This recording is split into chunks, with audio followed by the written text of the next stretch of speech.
የአረንጓዴው ንጣፍ መገኛ የስትንፋስ መፍለቂያዋ ዳር ኢትዮጵያ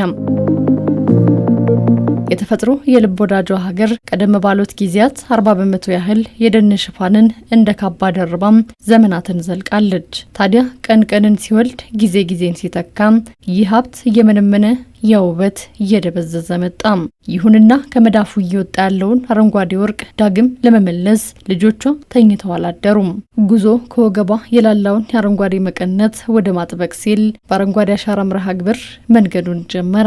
ኢትዮጵያ በአንድ ወቅት 40% የሚሆነው የደን ሽፋን የነበራት እንዲሁም እያሽቆለቆለ ሄዶ 2.7 ድረስ ፐርሰንት ወይንም ደግሞ ከመቶ የደረሰበት ነበርና ይሄን ታሪክ የመቀልበስ ስራ ነው ይሄ መርሃ ግብር የሰራው።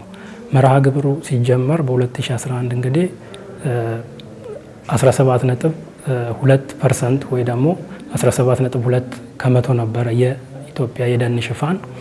ነገር ግን አሁን ላይ ከ23.6% በላይ የደን ሽፋን ላይ መድረስ የቻልንበት ሁኔታ ነው ያለው። የሚሊዮኖች የላብ ወዘና የታተመበት የእልፎች አሻራ የሰፈረበት የአረንጓዴ አሻራ መርሃ ግብር የተራቆተውን ከማልበስ የደበዘዘውን ከማድመቅ የተሻገረም ትሩፋትን ለግሷል። አንዱም ግድቦች በደለል እንዳይሞሉ ከታለመላቸው እቅድ እንዳይጎድሉ በእጅጉ አግዟል።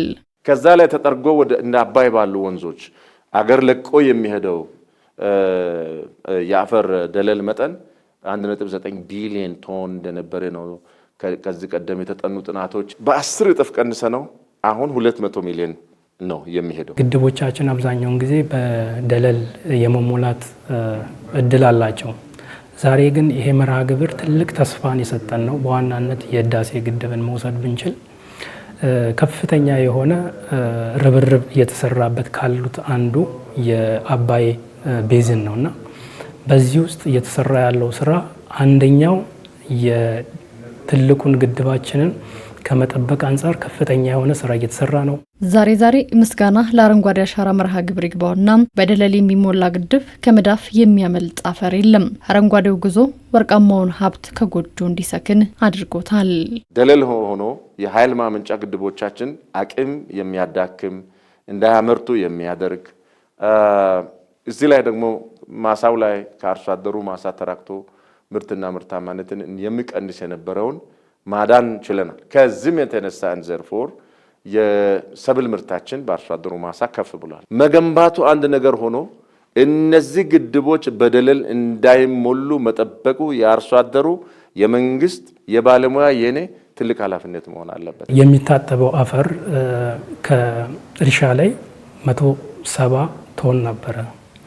ይሄን በአመት ከ170 ቶን ከነበረበት ወደ 54 ቶን መቀነስ የተቻለበት ነው። ትልቅ ለውጥም መጥቷል ብሎ መውሰድ ይቻላል። እንዲሁም ደግሞ የደን የመጨፍጨፍ ምጣኔውን ስናይ በአመት ከ1 ሄክታር ይጨፈጨፍ የነበረው ደን 92,000 ነበረ በአንድ አመት ውስጥ ከ1 ሄክታር ላይ።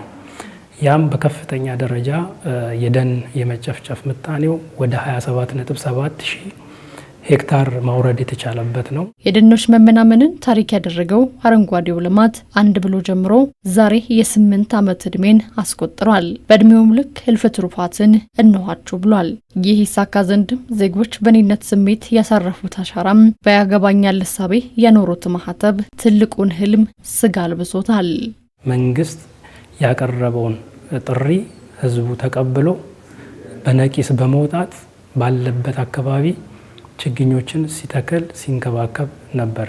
አንድ ሀገር ላይ በአማካኝ 20 ሚሊዮን ህዝብ ማንቀሳቀስና እንዲተክል ማድረግ ለዛውም በነፃ ጉልበት ላይ ተመስርቶ ማድረግ ትልቅ ስኬት ነው ብሎ መውሰድ ይቻላል። ስለዚህ ህብረተሰቡም ለመንግስት የሰጠው ምላሽ፣ መንግስትም በቁርጠኝነት እየሰራበት ያለው አካሄድ ለሌላውም ዘርፍ ለሌላውም የልማት ስራ ትልቅ ተሞክሮ ነው።